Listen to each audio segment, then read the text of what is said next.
How might your life have been different if there was a religion for you? A religion that affirmed you as a woman, as equal to man and made in the image of God.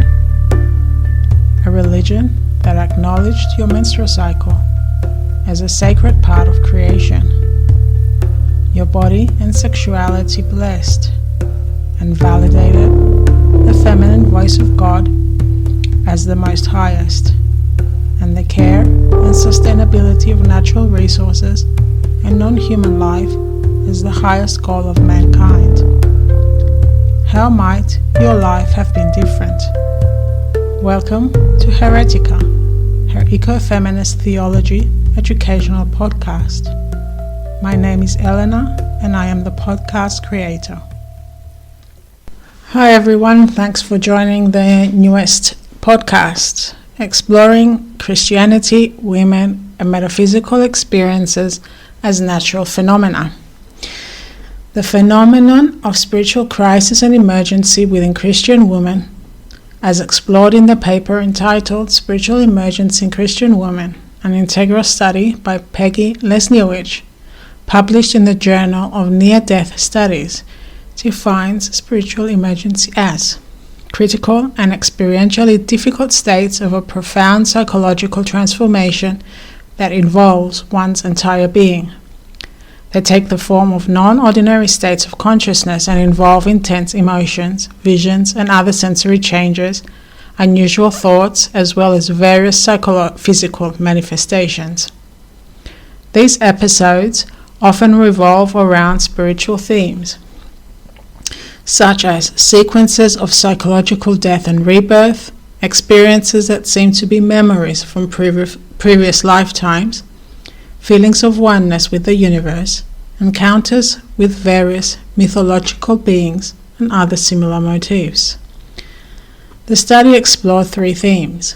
First was the personal growth processes these Christian women engaged in, which led to metaphysical, spiritual, or mystical experiences. Second, their ability to integrate these experiences into their lives or their lived experience. And third, the counseling needs of these women following their spiritual emergencies related to mental health. So the spiritual experiences the women took part in that led to metaphysical experiences varied and included prayer, meditation, reading of scriptures, dream work, journaling, devotional reading, spiritual formation or direction, group worship, fasting, offering hospitality to others as if to Jesus, spiritual retreat, qigong, yoga, Jungian psychotherapy, self-reiki as body prayer, and solitude. As lived experience, women describe the spiritual emergency as a process directed by God, or that God was part of it. The reason? Each person felt that God had triggered through an external event, think ritual or by participating in a spiritual event, or internal means, think meditation, or as a result of reading and self-study, the spiritual emergency or metaphysical event into her life to help her grow. And they described these events as being beyond words, as they included visions or auditory hallucinations, or the sense of some other presence. Women also felt supported by God through this. Other ways the experience was described included transformative, life-changing, how the mystical experience caused a distortion of time, how it reorganized and redefined the importance and meaning in their relationships to family, community, institutions, and God. And then the relationship to self as an improved relationship with self that included an acceptance and love for self that had been absent prior to the spiritual crisis. This can be because a spiritual crisis makes us reevaluate what's important in our lives as a result of the inner changes it brings about. Finally, at the time of the spiritual emergency, some of these women had received diagnosis for disorders that, once diagnosed, usually persist for a lifetime, such as manic depression. Yet at the time of interview, in some cases decades later, there was no evidence of these disorders, and the woman reported being neither symptomatic nor taking psychiatric medication. These cases suggest the possibility that their transient spiritual emergencies had been misdiagnosed as chronic mental disorders. So this is an important point that I have also experienced, in that the challenges faced through metaphysical experiences are transient, meaning they don't last forever. When we have a metaphysical experience, we are in a liminal space, an altered space of consciousness, meaning neither here or there or otherwise, betwixt and between, and it is considered a rite of passage. Two researchers that explored the liminal space within rites of passage are Arthur van Gennep in his 1909 book Rites of Passage, and later Victor Turner in his book The Forest of Symbols, published in 1967, which included an essay entitled Betwixt and Between, the liminal period in rites of passage, wherein they explicated the concept of liminality within rites of passage as an existential event. Through a 3-stage process, they explain how the liminal state, when entered through ritual, allows one to dispose of all social cultural norms, identities, and learned behaviors, including enter a self-transformation where initiates can access communion with the sacred. The 3 stages are, so first is the preliminal rites, which involves a complete separation from what is known. That's constructed identities, familiar surroundings, and from habits of thought and emotions. Hence, we leave a self that is culturally and socially embedded with identities and relationships held within an overarching worldview that provided orientation. In 2009, Anne-Christine Hornborg and Heather Eaton, in their study entitled Ritual, Time and Space, A Liminal Age and Religious Consciousness, elaborate on Victor Turner's work on liminality and research to create a radical vision which involves entering the sacred space of the mystery of life to reshape religious consciousness. Hence, what they are saying is that the only way to evolve from a religious perspective and to even consider touching the eternal, seeing a vision of Christ like Mary Magdalene, or attaining union with the divine is only through entering liminal spaces. As such, they are a requirement and the only way to flourish in life and begin to develop a sense of wholeness within ourselves. Put differently, the first move is towards disorientation, a dissolution of identity and attachments of relationships, and into liminality. The second stage is the liminal or transition rites, which is where one exists in a realm of ambiguity and paradox, and where there is confusion surrounding customary reference points in life organization. While this liminal phase includes living in physical isolation, that can take the form of living within a customary social setting and feeling as an outsider, even though you're not being wholly physically and socially isolated.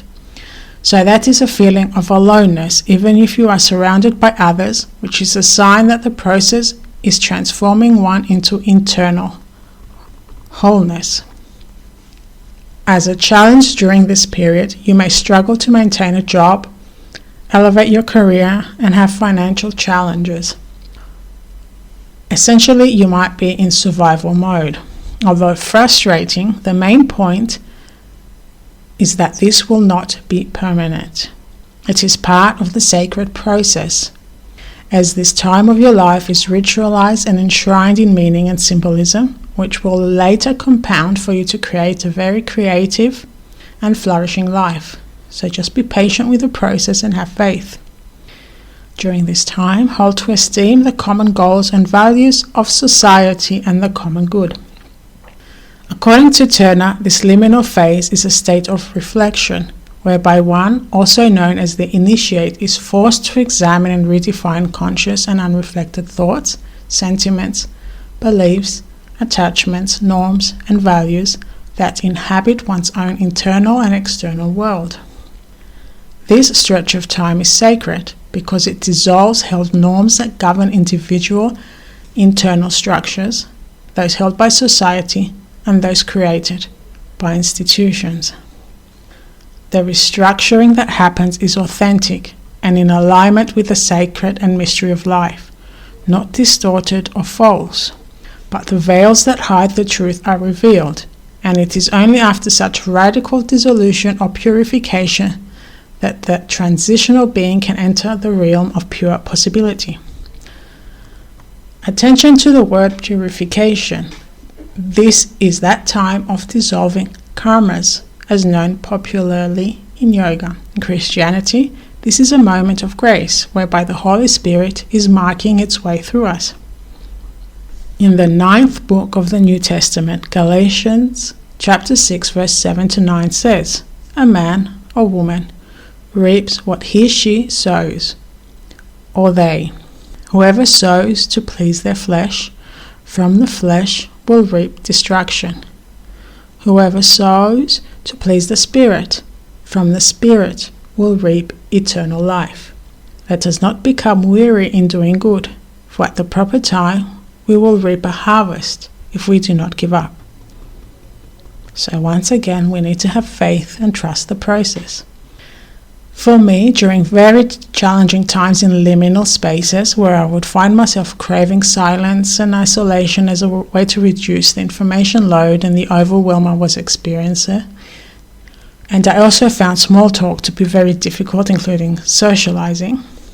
Yet I enjoyed long walks to ground myself, to clear my headspace, and I liked reading books that soothed me related to the divine.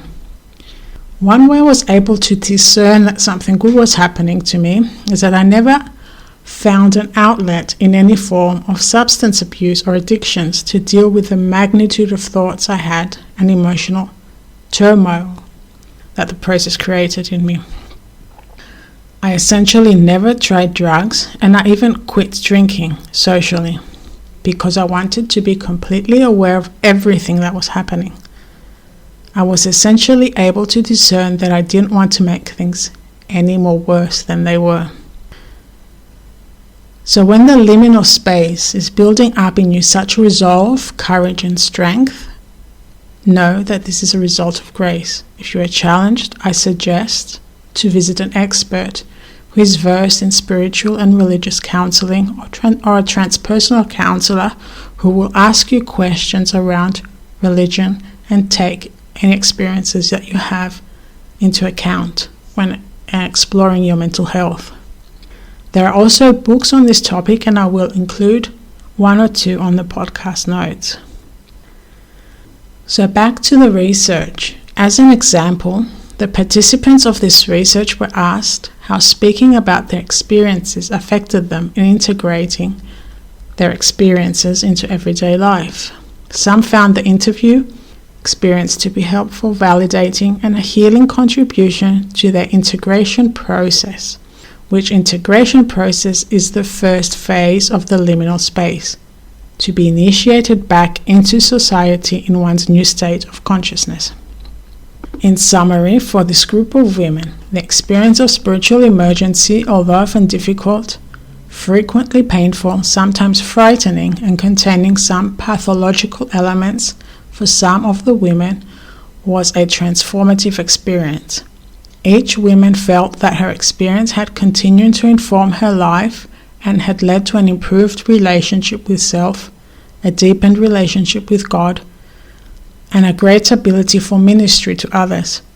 The clinical issues surrounding the spiritual emergencies of these women included an inflow of spiritual energies, a lack of understanding of their experiences by themselves and others, psychotic and hallucinatory experiences, ego inflation, fear from destabilization, and activation of earlier psychological wounding. Though psychospiritual benefits outweighed costs for these Christian women experiencing spiritual emergency, these participants were not impervious to clinical concern and to the possible benefit of addressing those concerns with mental health or psychospiritual health providers. It should be noted that entering a liminal space on the journey to self-realization does not occur once. It's ongoing, where one moves in and out for various amounts of time. for hours, days to weeks, even months and even years. So once again, patience and faith. So my way of entering these altered states was triggered by reading something, maybe through friction with someone else. I would also practice Kundalini yoga, which had a lot of breath retention, altering the breath pattern and chanting, which stimulated the subconscious mind, or if you know them as chakras. In another study that looked at Kundalini experiences, or otherwise stated as spiritual or mystical transformative energetic experiences, mostly spontaneous in nature, participants stated that after such an experience their lives changed direction. In Christianity and in every religion of the world, people of deep faith will also have spontaneous experiences which they may refer to as the dark night of the soul or fire of divine love. For purposes of this paper, I'll keep referring it to Kundalini. So, the research found it to exist in two forms. Firstly, in its outer form, it's the force that gives rise to the universe and governs all psychological processes. Secondly, in its inner form, it's in the enlivening force behind spiritual awareness. In the process of creation, this consciousness assumes the role of the energy prana shakti, which is feminine in nature and gives life to all creation. Christianity, once again, it's the Holy Spirit, and in early days, in early Christianity, it was termed to be feminine in nature, until the more sort of androcentric development of Christianity deemed it as male. This primordial energy is the spark that animates, can also be known as the cosmic Christ. The paper states, in the process of creation and individual birth, the knowledge of one's true nature is concealed, and individuals live in ignorance of their nature as universal consciousness, according to yogic tantric tradition. However, at a certain point in each individual's evolution, the Kundalini is awakened through the phenomenon of cosmic grace, and the ignorance of one's true nature is removed. So note, cosmic grace, the word grace. In both Tantra and Yoga systems, transformation is described as a process of purification, as the energy moves through the channels of the subtle body. The same occurs for Christians. These are irrespective of faith, yet individual in effort of devotion and experiences. Characteristics of the awakenings may include mystical phenomena such as changes in egoic structure or a sense of self, a sense of union or merging with universal consciousness, and shifts in perceptions, beliefs, and behaviors. And initial experiences may also range from mild to dramatic. While the research on such awakenings is in its infancy, they occur under a variety of circumstances, spontaneously, during meditation, or other spiritual practices, through initiation of a master of meditation, during deep emotional turmoil, or during near-death experiences. Awakenings are for the most part a socially hidden phenomenon. Paradoxically, despite their apparent prevalence in the general population, according to the study, they have been subject to minimal research and are rarely discussed in the media and public conversation. As a result, persons who have these experiences have no frame of reference in which to understand, assimilate, and integrate them into their lives. In addition, due to a limited understanding by medical professionals, dramatic energetic experiences may be misinterpreted as pathological. Effects of such experiences further include expanded and intensified awareness, increased perceptual abilities, feelings of connection and well-being. After effects could include a new sense of identity or new values and perspectives. As a feeling, it can be like energy moving up the spine toward the crown of the head or centered at the heart. This is frequently associated with inner sounds or an experience of radiant light, a sense of joy, or a sense of interconnectedness with others, including a sense of abiding love, peace, and equanimity. So one of the narratives I also hear often around Kundalini awakenings is the so-called masters who claim to have awakened theirs or are highly involved. And it's mostly men, but not limited to. I have heard of women tantric teachers. And it seems that there's sort of a tendency of being sexually inappropriate towards other women or towards other men under the guise of either sleeping with them, claiming that the Kundalini will also awaken, or to take part in some so-called body process which will awaken the Kundalini. So, such narratives are false. As we have seen, it is grace. No one can awaken it, no one can stop you from awakening it. Sleeping with someone will not awaken Kundalini. It is your karmas and effort that does so. While through external touch you may experience an awakening, you need to be able to highly discriminate, and I mean an external touch by someone else.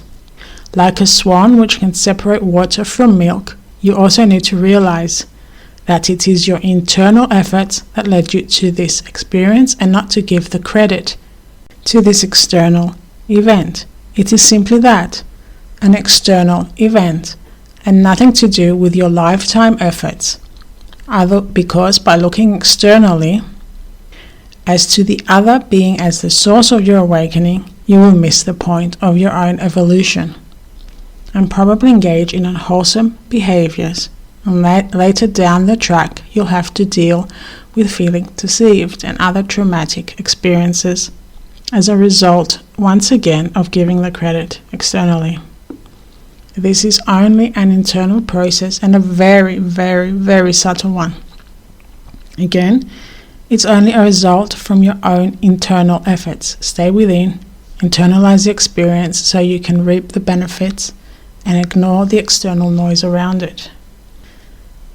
When it comes to the nature of metaphysical events, what has been stipulated includes visions and auditory visions or subtle awareness. This begs the question, can we have biblical experiences? The answer is yes.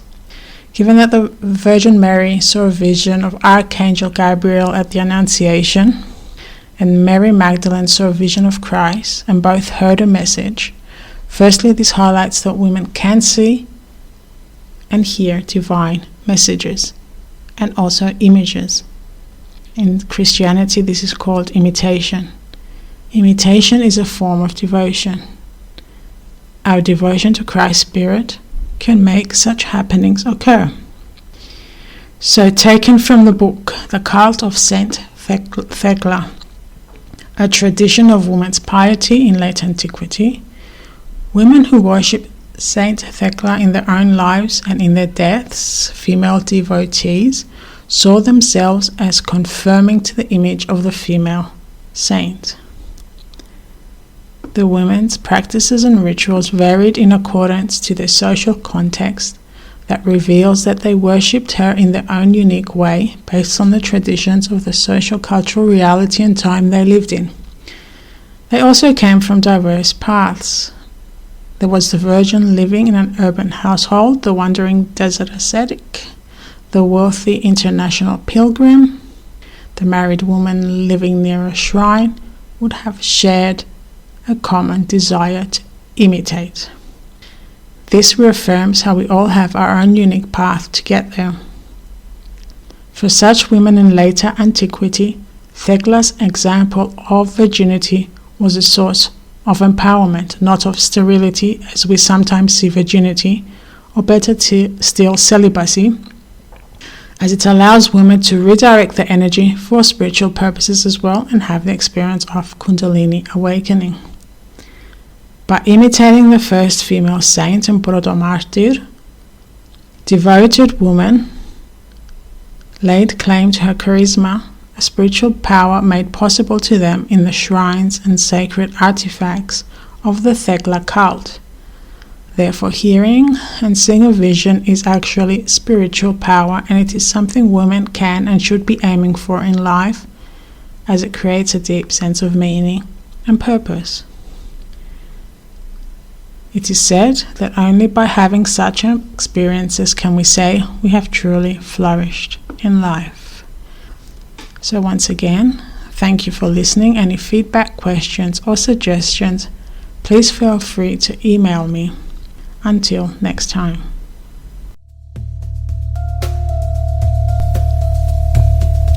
How might your life have been different if there was a religion for you? A religion that affirmed you as a woman, as equal to man and made in the image of God. How might your life have been different? Heretica, her eco-feminist theology educational podcast.